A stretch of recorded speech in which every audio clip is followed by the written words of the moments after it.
Je parle dans cette vidéo, la deuxième partie de cette vidéo. Alors si tu n'es pas abonné, abonne-toi. Je parle dans cette vidéo, la deuxième partie de cette vidéo. Alors si tu n'es pas abonné, abonne-toi. Et si tu n'as pas écouté les autres vidéos, les vidéos précédentes, il faut essayer d'aller écouter ces vidéos-là où j'ai introduit d'abord la Pâque. J'ai parlé ici des différentes parties de la Pâque et j'ai parlé de la première partie de la Pâque juive. Pourquoi les Juifs faisaient cette Pâque-là. Maintenant, cette partie que je vais parler, ce ne concerne pas la partie c'est-à-dire ce n'est pas concerné ici pour les Juifs, mais ça concerne ici tous ceux qui se reconnaissent aujourd'hui comme chrétiens du monde. Parce que si nous parlons de chrétiens, il y a les juifs dedans et les non-juifs dedans. Et nous les non-juifs dedans, nous allons essayer ici de comprendre pourquoi, si on parle de Pâques, quelle Pâques nous devons faire. C'est la Pâque bel et bien parlée, la Pâque chrétienne. Vous allez voir que chaque année, la Pâque juive était fêtée par tous les Israélites parce que c'était un anniversaire pour eux.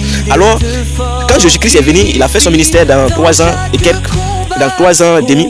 Alors, quand il tendait vers la croix, pour partir à la croix, il a fait sa Pâque. Et la Pâque qu'il a fait, nous voyons qu'avec les ingrédients, cette Pâque-là était vraiment différente de celle des Juifs. Parce que, tout simplement, Jésus-Christ a célébré cette Pâque-là avant la Pâque des Juifs.